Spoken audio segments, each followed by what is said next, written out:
Welcome to Reconsider. I'm Bill Hartman. This is the podcast to challenge you to ask better questions, to look beyond traditional models of thinking and arrive at better health and fitness solutions.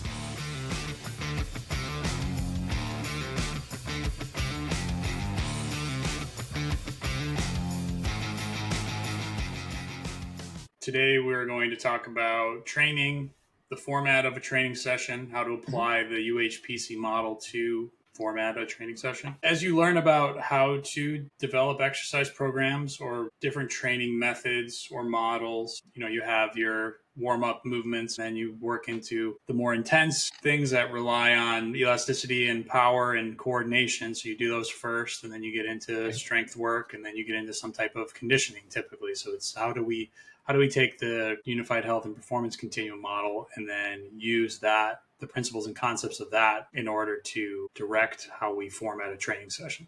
First things first, you got to have an intention. You have to have a reason why you're doing things versus just doing things, right? We can conceptualize things as a warm-up. We can conceptualize things as however we want to, speed, power, force production, endurance, right? We can do that, but we need to have an intention when it comes to the movement capabilities. Like, are we trying to preserve something specific, and then how are we monitoring for that? So if we know that the more intensive an activity becomes, the movement system simplifies itself. It reduces the degrees of freedom intentionally, because you can't produce high force and have full relative motions at the same time. It doesn't exist, because there's too much energy that would be dissipated in that circumstance. And so again, we have to have an intention, and we have to have a way to monitor for that. If we're trying to maintain something, we have to know what that is, and then that helps us determine, it's like, what is the best course of action as far as an activity is concerned, right? Yeah. So these are things, and again, we have to account for, where are we making ground contact? Are we changing direction? Because those two things are separate as far as internal rotation biases and external rotation biases. And so again, we just have to account for, what are we doing something, and then what are we trying to manage? Those are the first things that you have to determine. And if those are not well defined, then things start to become more and more random.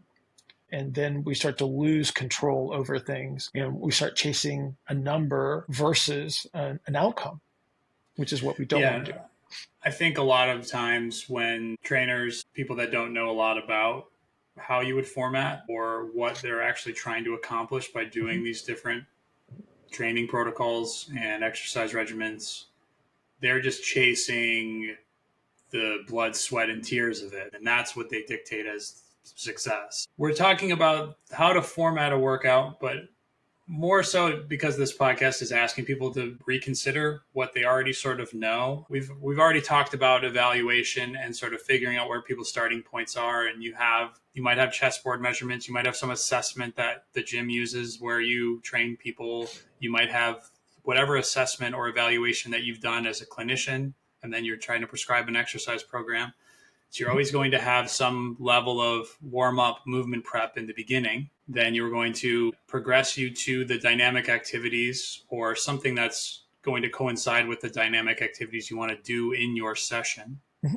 So a lot of that will be like dynamic warm-up movements. If I'm going to squat, that allow me to capture ranges of motion to squat and then do the squatting motion in some way that I've sort of built up to. We do the power related explosive movements, and then we have our strength movements, and then we have our conditioning and endurance stuff. So the basic way to lay that out would be movement prep, rate of force development and impulse, strength, resistance training activities, and then endurance or conditioning activities. What we're trying to get people to reconsider is that just taking that format and just throwing any type of movement that fits those categories into it just to make a hard workout could potentially be more harmful than helpful. So we're asking people to think about what we need to consider with each one of these segments.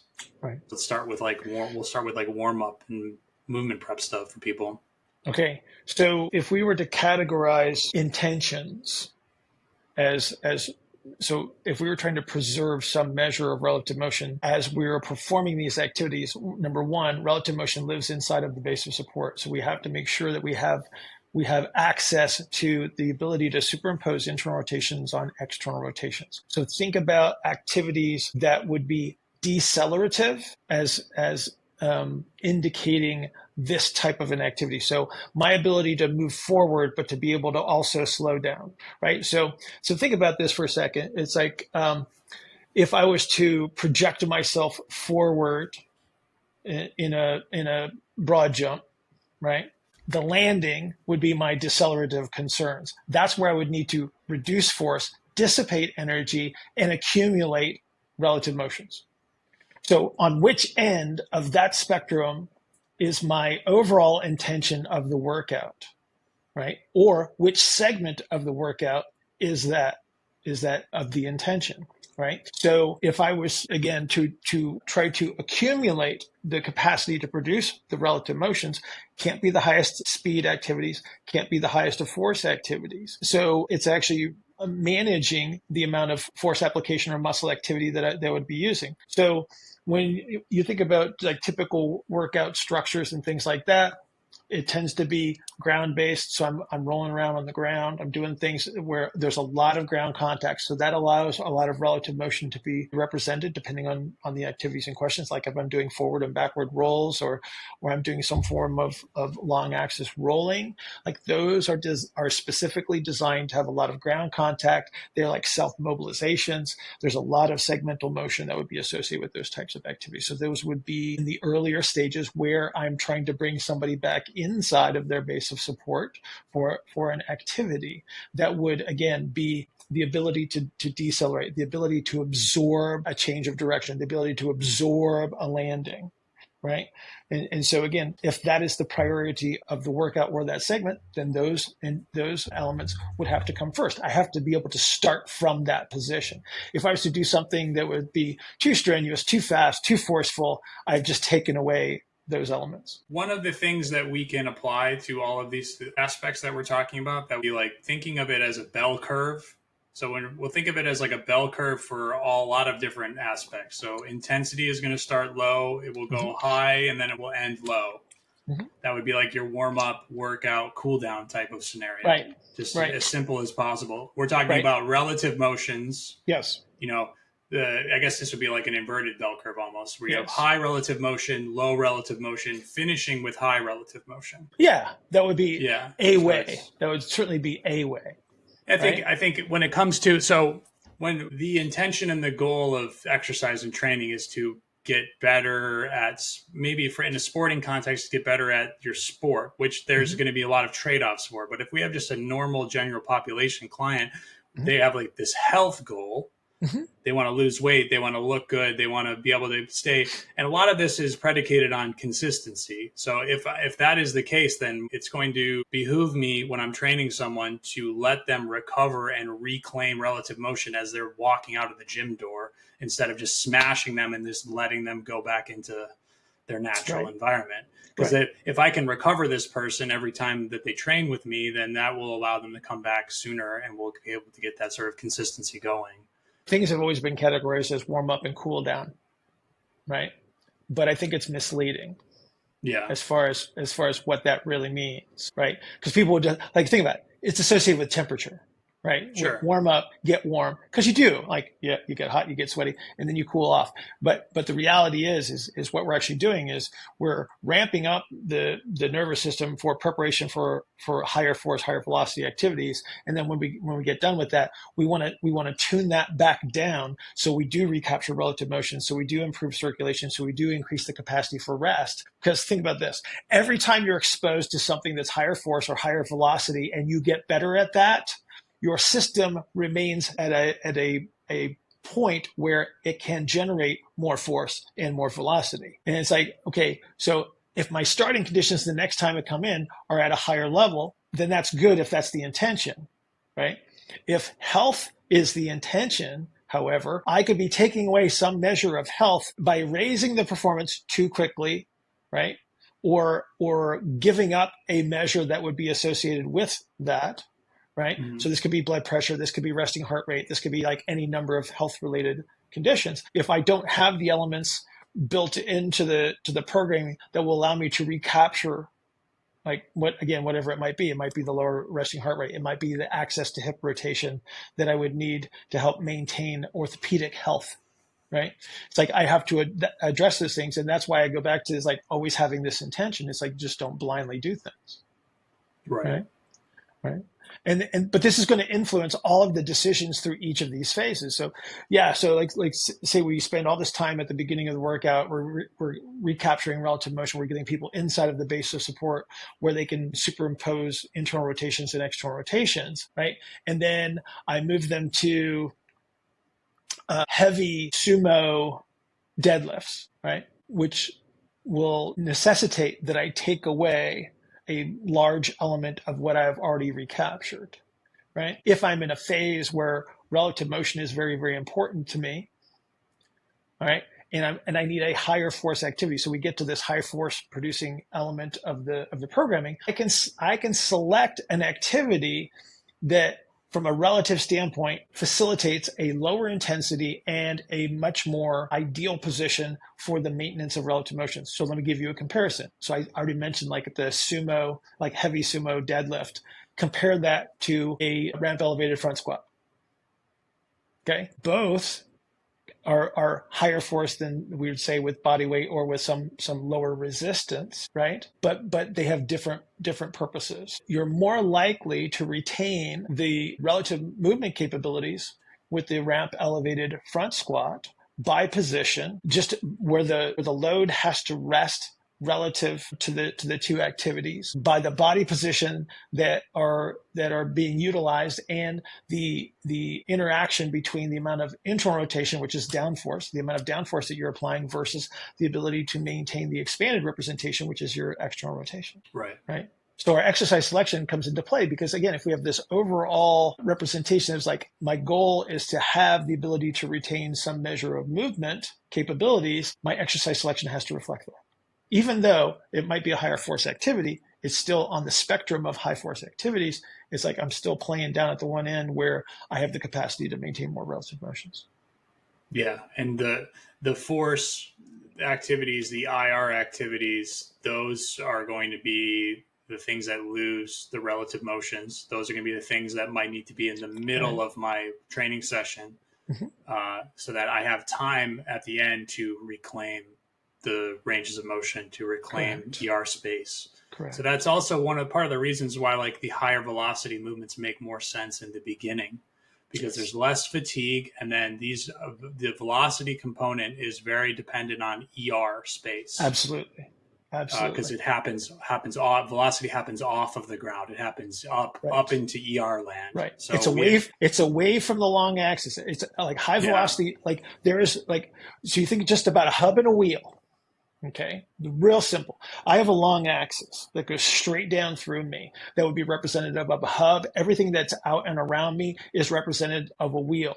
The higher velocity that I produce, the farther away from the long axis that velocity is produced. Yeah. Right. And so that is external rotation. That's what external rotation is away from that midline, away from that long axis. Right. Whether we're talking about sprinting or throwing or changes of direction, there's always that element that's away from midline and away from the long axis. So it stands to reason that those should be when I actually have access to that space. Yeah. So we're reclaiming the motion outside of the midline, away from the long axis, so that we can slowly start working our way into producing force down within our base of support that matches our structure in a most maximal IR stopping time context. Correct. And then being able to reclaim that space, to be able to let the circulatory system expand again, to let the blood flow start to go throughout the body again, not restricted by any means, get into sort of recovery mode, expansion mode. So that's that sort of, we're still talking about trying to make this all coherent, that bell curve of expansion, compression, expansion of ER, IR, ER again, And then I kind of want to talk a little bit about the phases of propulsion in a Mhm. training session as Uh-huh. well, even though Uh-huh. those things sort of coincide. So what we're talking about in the beginning with you're talking about the decelerative nature of things, the force Mhm. absorbing side of the energy absorbing side of things. I shouldn't Mhm. say force absorption, Yeah. Yeah. because it's not That's really what it that is is. true. That's because Well, that's yeah, because that gets misconstrued a lot. I still make that mistake all the time. So maybe Yeah. Well, like we talk about it like that. Yeah, I know. yeah, Yeah. it's like the quick pitch for that is like I'm not force is something that you sort of produce in IR. You don't really absorb it because absorbing in IR don't those things are contradictory. You're Right. creating potential energy before becoming kinetic. There I you go. guess would be a better way. There's your physics for That you. is a better way. Yeah. So your stuff in the beginning is going to be earlier Hmm. propulsive Absolutely. on the absorption end, Yeah. expansion end, and then Hmm. we're working you towards a middle. By the end of your warm up, you should be approaching the most middle representation that you need to perform your exercises in your training session. Okay. Right? All right. I need to be able to apply a rapid downforce. So there's going to be when we talk about being able to access middle, we need to access the middle to get into the late propulsive representation because that's where like all of your speed and velocity oriented activities are going to have a very strong late propulsive representation, which starts from a position of internal rotation. Yeah. Okay. But the ground contacts are brief. Okay. That's going to be the distinguishing characteristic because we're going to talk about IR in two different ways. IR is definitely the downforce, but for me to be able to demonstrate velocity, the ground contact has to be shorter. Okay. Otherwise, if I prolong the ground contact, I'm increasing the duration of the IR application. I'm able to accumulate lots of force there, but I'm going to dampen my ability to produce velocity. Okay. Right. Which is like So if your session was purely focused on powerlifting, that dampening the velocity display might not be a big deal it's not, yeah, necessarily. generally But speaking, it's not. if your goal is to be able to like play with your kids and go Mhm. like to the park with them and Mhm. go up and down the stairs without any sort of pain, then you're going to need to take this person through this full Right, display of early, middle, late. right, right. So we have this decelerative element that's early propulsion, okay, and then Mm-hmm. we have a time constrained application of IR. Okay, there is always a time constraint that would be associated with it. So I accumulate my ability to push down inside of my base of support. I do that quickly. Then the next thing that you would be able to do is to be able to prolong the IR. So now we're going to talk about high force, right? So that's a longer duration of IR application. So these would be your highest force producing activities without a time constraint. Right. So these are Okay, this is where we're in the resistance training part of the very much session. so, very Yeah. much so, very much so. Right. And then again, it's like we have to take this overall picture. It's like, okay, where are we? What are we trying to emphasize? Like if preservation of relative motions is not the concern and highest possible force output is the concern, there's a trade-off. You don't get to keep both to the maximum degree. Virtually impossible. Okay. There is a trade-off. Okay, so if we're gonna give up one for the other, then we have to understand that.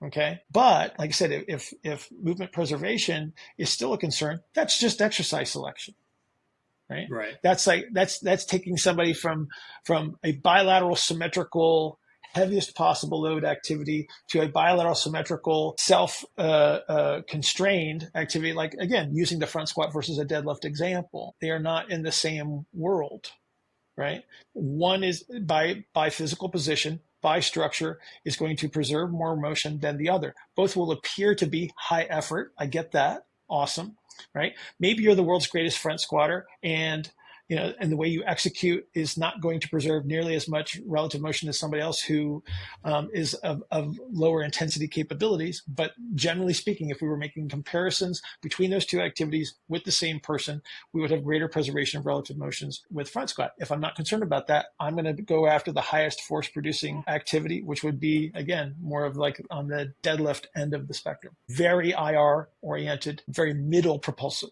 Again, unconstrained by time. So it's less, yeah, and those choices that you make in terms of exercise selection are going to be less about trying to fit everyone within these boxes of like push, pull, squat, hinge, unilateral, bilateral, and Right. more what's your goal and what's your structure. Right. And if your goals are very specific to force production, say like you are a Olympic lifter, power lifter, those programs, not saying that they're the same, but there's going to be a lot more trade-offs there than there would be from someone who's just like a 55-year-old soccer mom who doesn't want to have this persistent upper back pain that she's been having for the last 10 years. And she still wants to be able to train, to be healthy, feel good, look good. Like the thing that we have to be concerned about is blindly associating the capacity for greater force production with health. Yeah, or performance too. Like I think that's a huge mistake that people make. Yeah.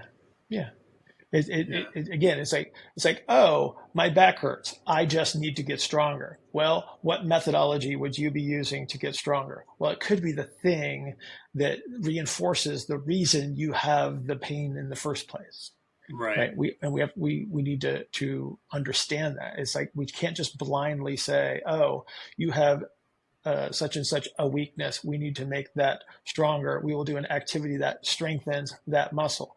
Like that's a total misunderstanding of relationships and actually how we go about producing force in that circumstance. Yeah, and honestly, in a lot of cases, when someone experiences success with symptom alleviation by taking that sort of route, a lot of times it's just because if there is focal compression in one spot that's causing symptoms, they then add compression everywhere so that it sort of distributes the compression. Yes, exactly. But you are actually robbing them of motion. So then a low back pain goes away, but becomes a shoulder issue or a neck issue or something potentially. Yeah. So it's like you are making this person more compressed. So they are stronger. I'm making air quotes for those on our Spotify and Apple, but yeah, it's like, and then, because there will always be someone that listens to this and goes, Bill doesn't want anyone to lift weights. And it's like, I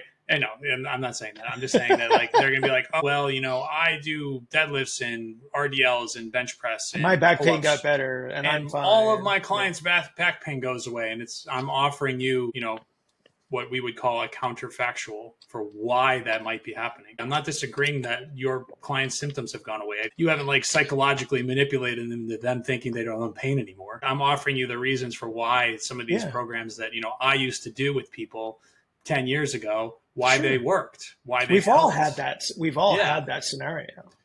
Yeah, we're trying to just offer a better perspective and a different way to sort of reconsider because none of this is new. A lot of the stuff will just seem like we're talking about the stuff that you already do. And that's exactly the point, is that you already do all the stuff that you need to do. We're giving you a better perspective on why you should do it. And maybe we can help make the efficiency or optimization of your programming a little bit better. Right. The goal is to improve your ability to reason.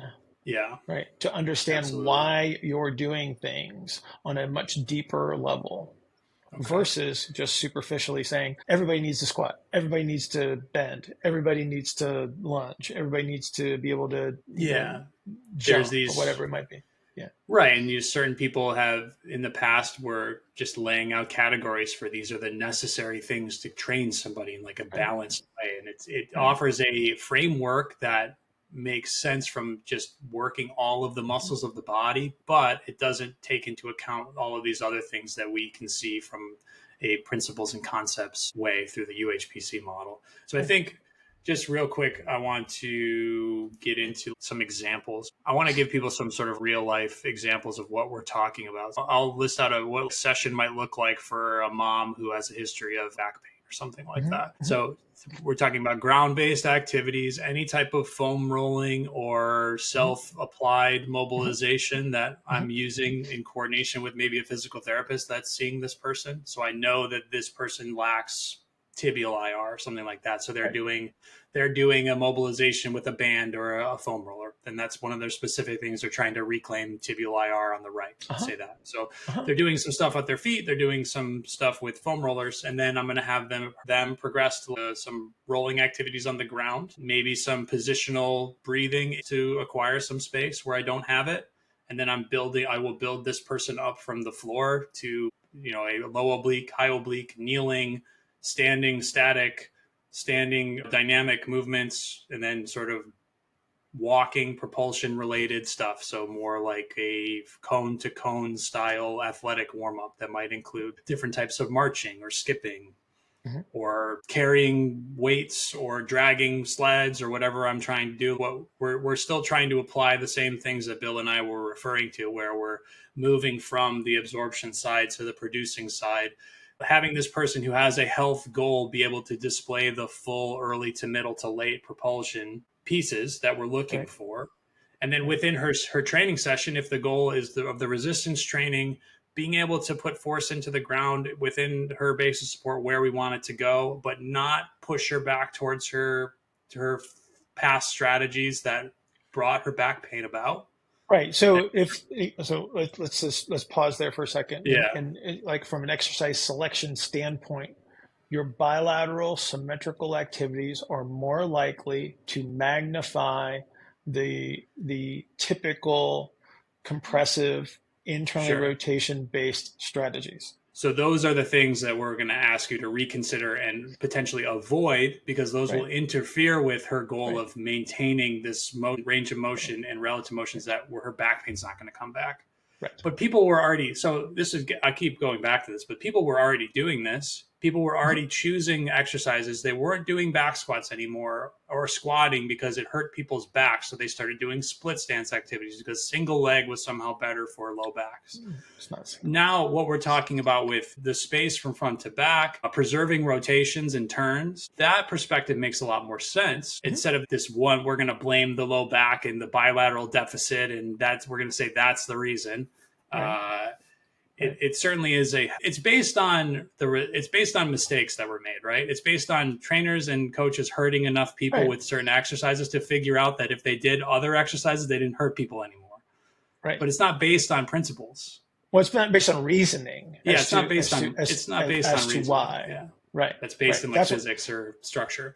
Right. We want to understand it. So there is a certain type of activity where greater range of motion can be expressed. There is a shape and a space and a contact that allows me to turn. There are activities that take that away, right? There are consequences in both circumstances, right? Where one might be of benefit and the other one is detrimental. That's the thing that we Right. want to understand. Like we can refine our understanding of what's happening at certain times in certain circumstances, and then we can choose better options to support our intentions.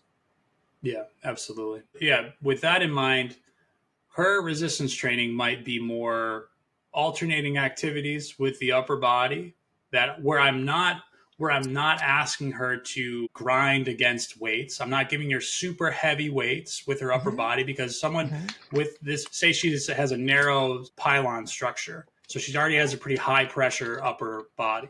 So if I Right. give her really heavy weights and have her try to do some presses, even if she Yeah. is quote unquote strong enough to do it, I'm going to exacerbate that pressure differential and Yes. just create even more high pressure up top, which could potentially just Yeah. exacerbate her back issues.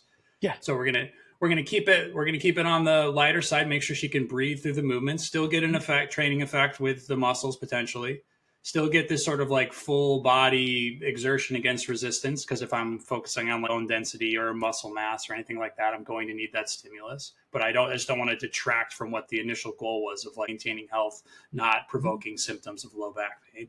And then, like you had mentioned, I'm not going to trap bar deadlift this person immediately or maybe ever. I'm not going to bilateral squat them. I might do step ups, which are within their very narrow base of support.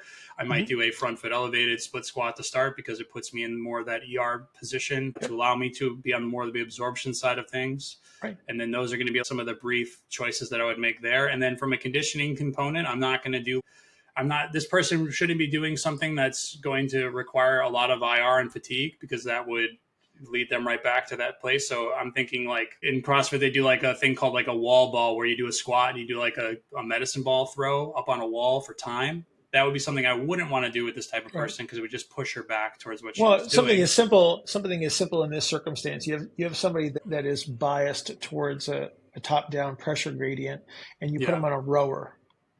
Yeah. Huge mistake. Huge mistake. And Huge based mistake. on It just reinforces everything that we were trying to overcome. That's a machine version of the activity I was just explaining, basically. Yeah. So it's just like your bilateral movement. You're squeezing a ton with the upper body, so I'm forcing the volume down into the legs. And I'm just bending the spine in order to try to get this propulsion to happen. You're in a seated position. You're in a seated position, which makes it very difficult to create enough pressure to overcome the top-down pressure gradient. It's much harder. It's much harder. Because you're not pushing down into the ground inside your base of support anymore. Well, yeah, I am literally in a position where I'm in a force absorption. I'm in a better force absorption position versus a force production position. Yeah. Literally. Yeah. Yeah. It's like it's the decelerative position where I'm trying to produce force. So the way that you produce force in that position is actually to squeeze the thorax from front to back. That's how you actually produce force in that circumstance. Right. But I have a pelvic orientation that's in a force absorbing position. Therefore, it's counter to the goal. Yeah.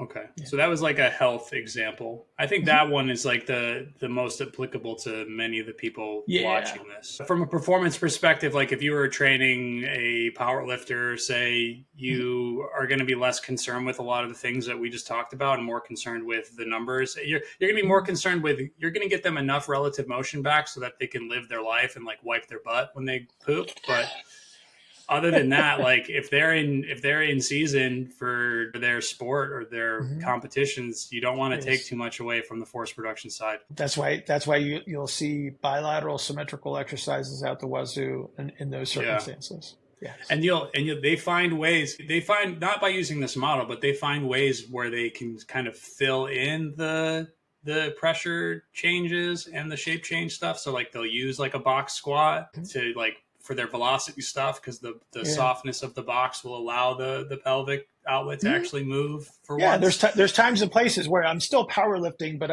I'm using strategies that will sort of bias me a little bit more in the health preservation direction, right? Yeah. It's like you think about like conditioning for powerlifters has always been what? What do they use? In Westside they do just like speed work. Or that's the conditioning. Or sled drags. Sled drags. Okay, so there you go. So there we get an asymmetrical activity, right? So they're doing all sorts of variations on a theme. Okay, much lower in intensity, right? Right. And again, so it's a reduction in the demands on force production. There's elements of turns that are associated with those activities as well within a certain range. Yeah, right? It's still very long ground contacts. It's right, but because they don't want to take away from their force producing capabilities. They want to hang on to just enough health that allows them to do everything that they want to do. With the understanding that I know that I am sacrificing relative motion. I know that there are elements of health that I am interfering with, but my goal is not that. My goal is the maximum level performance. And there is the trade-off. There is the trade-off. Well, that and when it comes to like the recovery aspect, enough anabolic drugs and you get a little bit of recovery. That's kind of, It's the sport. I'm not saying nothing doesn't make any of these people bad people. You gotta do it. Not at all. Okay. I think that's good. All right. I think we accomplished what we wanted to. Hopefully it was something that people can take away. And the intention of what we just talked about, I just want people to sort of be like, oh, I already do that, or I've been doing that, or I've seen that, and now I have the sort of reasoning in my mind of why that works. Is there a better reason why I do what I do? It's like that's the thing that you should always be striving for. That's the refinement. It's like that's why everybody looks at their progress from 5 years ago and wants to throw up in their mouth, is because their perspective improves over time. It's like, why would I have chosen that? Why would I have chosen this? This is what we're talking about. But we're talking about accelerating that understanding. Yeah. Right. Yeah, improving their reasoning, seeing where the potential interference has been, in your past programs, seeing that like what things that you can remove, and then maybe things that you can do more of or amplify that were helping, but you couldn't really figure out or had any sort of reasoning why. Right. Okay. There's going to come a point where we've had so many episodes that I don't have any sort of these questions to ask people anymore. We need popular culture elements. Yeah. Well, because I was going to ask about people's favorite gum, but I think we've already done. We have already done the gum. Yeah. Did we talk about like protein powder? Oh, that's because protein powder is a pretty recent thing, right? And in the early ages, the early stages of it don't count because it was absolutely disgusting. I'm talking about commercialized, the clumpy stuff, Play-Doh smelling, right? just the horrible, stuff that nasty. You had to buy it from like a very specific type of supplement or bodybuilding store. You couldn't get it you couldn't go to the grocery store and get it. I'm talking about the modernized, commercialized version of protein powders. Because I'm trying to remember. Well, let's talk about some of the disgusting ones. What were some of the ones in the beginning? I remember I got one that came in a big tub. It wasn't really labeled. It just kind of said protein on it with just black lettering. And it had egg. It was like egg and beef protein powder together. And it was terrible. I think the first one. So here you go. So I grew up in York, Pennsylvania. In 1796. Hey, the first capital. It's the first capital of the United States. So there's a fun. Well, it was the capital back when you were little. Okay, but this was Bob Hoffman. So York Barbell, and Hoffman's. So that was my first introduction. And I was like 9 at the time, and I was aware of York Barbell Club, of course, and then I knew who Bob Hoffman was. So he had, I think it was MLO. I'm not sure what it stood for. I think that was the name of the protein. That was the first one I think that was exposed. I think it was MLO. I could be wrong on that, but that pops into my head. But I knew it's something that was generated by him. Like it was. Yeah. This is like before Joe Weider. Like Joe Weider was next on the list with like weight gainer number 7 and whatever mass and stuff like that. Right. Yeah, I think the big ones when I was coming up were Optimum Nutrition, still one of the top brands out there. Yeah, that was most of what I. But what was the first whey? The first protein that was just like when whey became really, really big, and I think I want to say that Dan Duchesne was the guy that promoted it, I think. Yeah, any of the other old heads who listen to the podcast would be able to tell us, I'm sure. Yeah. But yeah, leave in the comments, leave your horror stories of your initial protein powders that you had. Because there were some disgusting, they're nasty, generic white bags of stuff. Who knows what was in it? Yeah, all right. Thanks, everybody.